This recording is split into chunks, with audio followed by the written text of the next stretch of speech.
Bueno, muy buenos días. Yo soy el doctor Humberto Diguero, de la Unidad de Cardiología del Hospital San Juan de Dios, y el tema que voy a presentar es hipertensión en atención primaria. La definición de hipertensión arterial se define aquella que tiene una presión arterial sistólica mayor o igual a 140 milímetros de mercurio, o una presión arterial diastólica mayor o igual a 90 milímetros de mercurio, según las evidencias de ensayos clínicos controlados y aleatorizados. Ahora, en pacientes con estos valores de presión arterial, las reducciones inducidas por el tratamiento farmacológico son beneficiosas. Epidemiología. La importancia de la hipertensión arterial como problema de salud pública radica en su rol causal de morbimortalidad cardiovascular. La prevalencia mundial de la hipertensión arterial en el año 2000 se estimó en alrededor de 26.4% de la población. Para el año 2001 se le atribuyen 7,6 millones de muertes prematuras y 92 millones de años de vida saludables perdidos.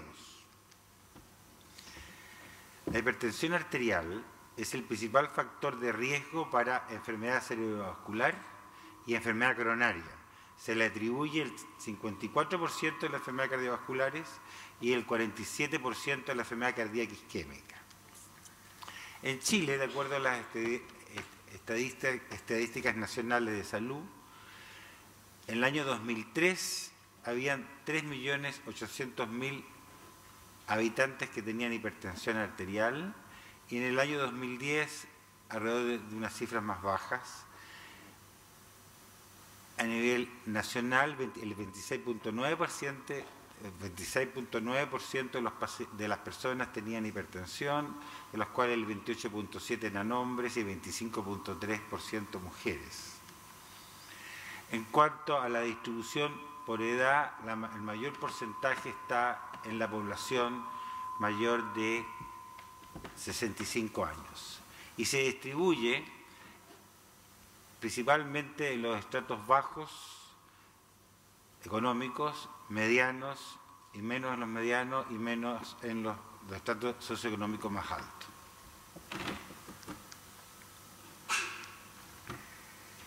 De las defunciones, el año 2012 en Chile fueron por problemas cardiovasculares el 27.1%.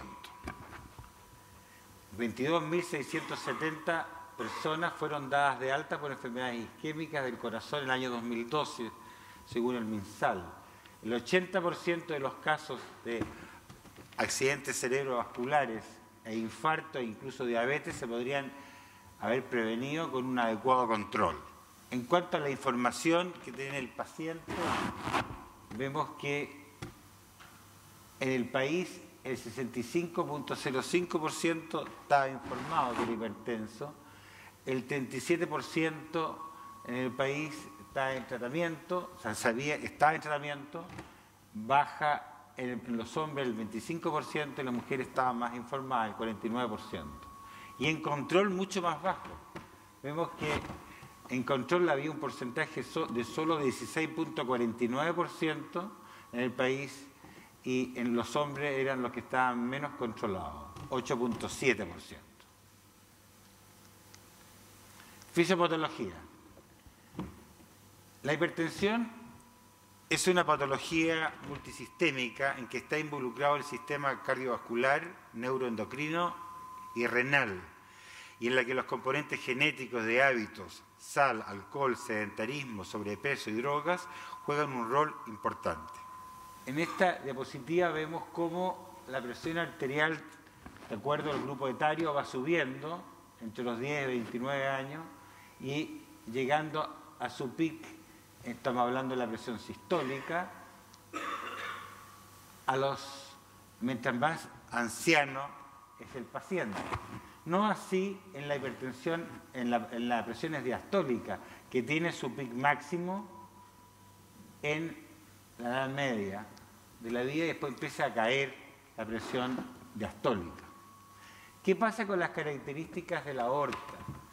Vemos que en las personas que son relativamente jóvenes, el compliance se mantiene y tiene la capacidad de amortiguar la presión, tanto en el sístole como en el diástole. No así en el paciente más anciano, en que es una paredes rígidas y vemos cómo sube la presión y aumenta la presión de pulso en el paciente anciano bruscamente y cae las presiones diastólicas.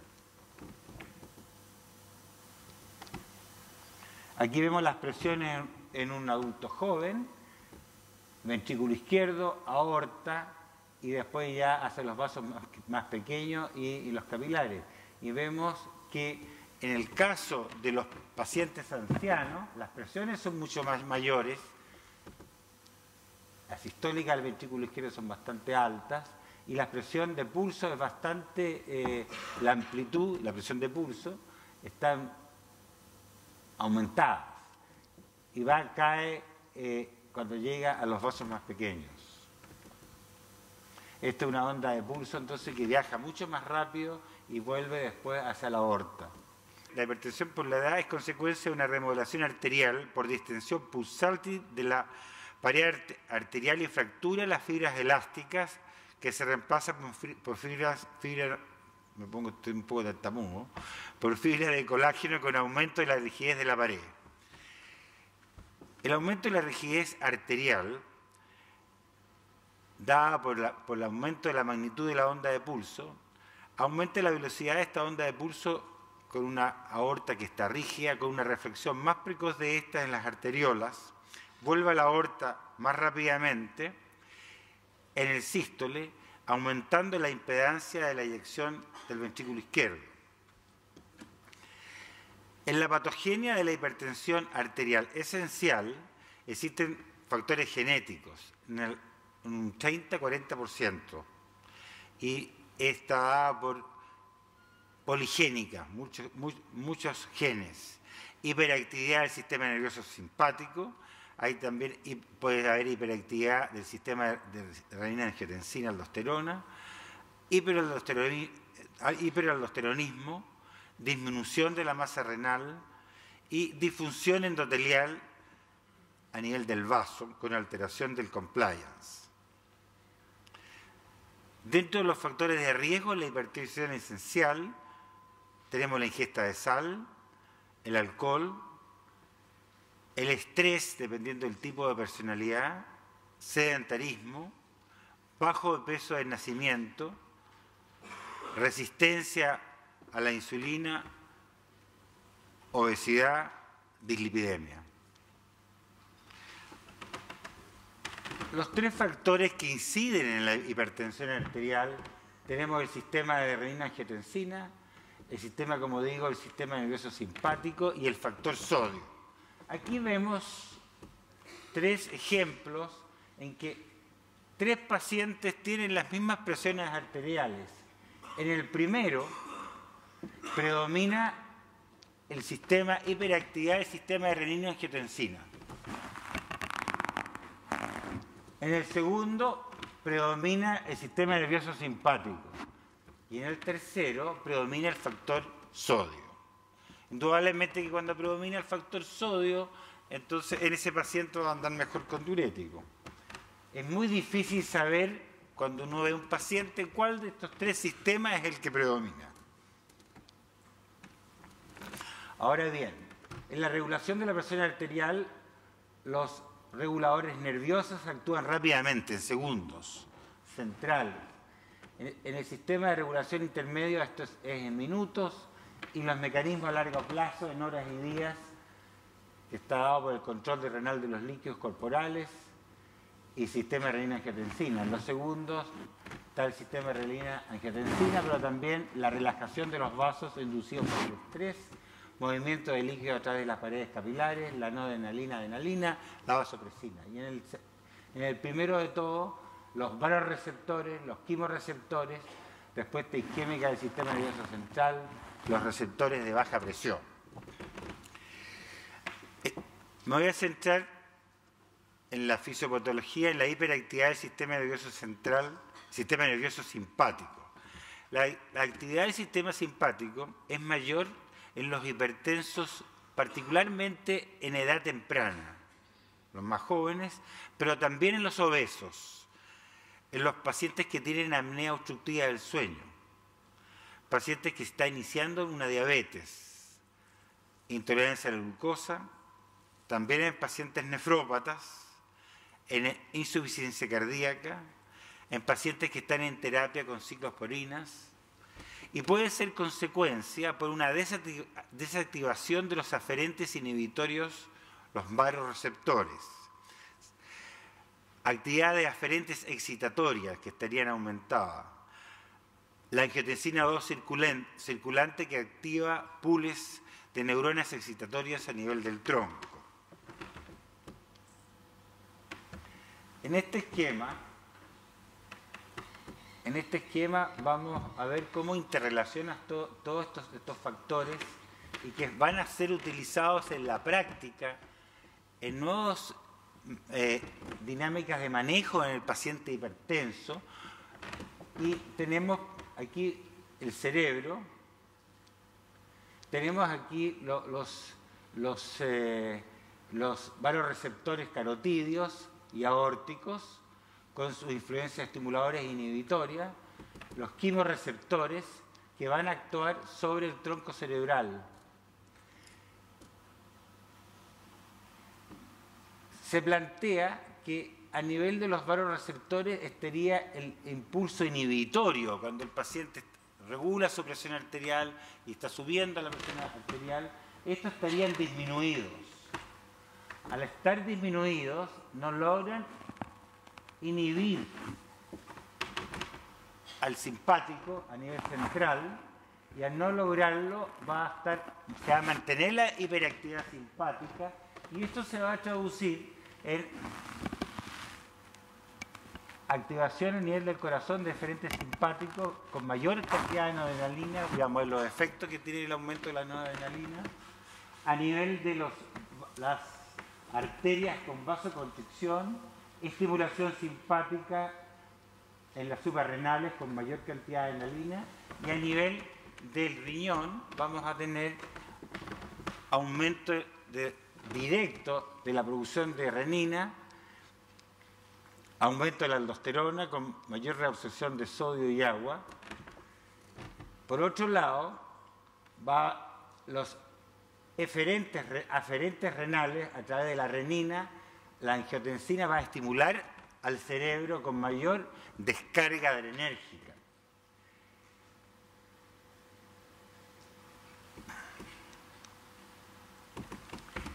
Ahora, el aumento de la actividad nerviosa renal se va a traducir a nivel del aparato glomerular con mayor liberación de renina. Sabemos que al aumentar la renina va a aumentar la angiotensina. También, en forma directa, las terminaciones nerviosas tienen que ver también con la reabsorción de sodio y agua a nivel de la pared del vasoconstricción. Esta mayor actividad simpática se va a traducir a nivel del corazón en hipertrofia, aumento de arritmia y también producto de la degradación del estrés oxidativo de compuestos oxidados, que van a traducirse también en mayor inflamación y va a aumentar la aterosclerosis. Aquí tenemos que a nivel del músculo esta actividad adrenérgica se traduce en resistencia a la insulina. A nivel esplácnico se van a activar las T-cells y se va a traducir en esto en inflamación y aterosclerosis. A nivel de riñón, reabsorción de sal. En la apnea del sueño, no raro de ver pacientes que consultan, que son obesos y que además tienen apnea del sueño. Uno tiene que investigarlo, porque en realidad si tienen apnea del sueño son pacientes que van a tener hipertensión por este mecanismo. Presentan niveles muy altos de catecolaminas similares a las que tiene el feocromocitoma. Las desaturaciones repetidas durante la apnea activan los quimorreceptores, produciendo episodios hipertensivos durante la noche. Los quimorreceptores se resetean y aún durante el día, con niveles normales de oxígeno, Se siguen produciendo activación simpática intensa e hipertensión arterial. Por tanto, uno tiene que investigarlo, porque si el paciente tiene apnea del sueño, uno tiene que ya pedir una polisomnografía con el propósito de frenar al simpático. La apnea obstructiva también aumenta el riesgo de complicaciones hipertensivas como fibrilación auricular, strokes, muerte súbita, que no se explican solamente por la hipertensión. En el obeso se producen situaciones similares y tenemos que, al aumentar de peso, aumenta la sobreactividad simpática de los tejidos diana, es decir, músculo vascular y riñón, y que va a conducir a la hipertensión.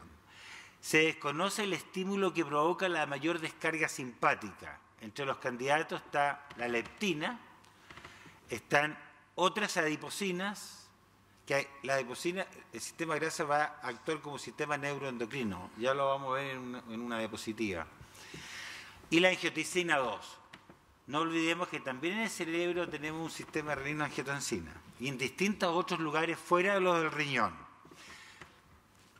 No se sabe por qué cuando la persona es sometida a cirugía bariátrica consigue una mejoría mucho menor de la hipertensión que de la diabetes.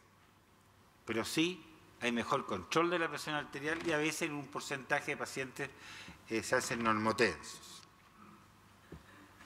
Aquí tenemos graficado nuevamente todos estos componentes y tenemos nosotros en que la estrella principal aquí es la angiotensina 2. A la mano izquierda se muestra la vía clásica de la formación de la angiotensina. El angiotensinógeno se sintetiza en el hígado y es liberado a la sangre, donde es desdoblado a angiotensina 1 y 2 por la renina, secretado por el aparato yuxtaglomerular. La ECA produce angiotensina 2 y degrada las bradykininas. A la mano derecha se muestran los receptores AT1 de la angiotensina 2 y los órganos que afectan. Aquí vemos, por ejemplo, que la angiotensina 2 actúa donde hay también, no solamente directa, de vasoconstricción directa a nivel de la arteria, sino que también a nivel de receptores.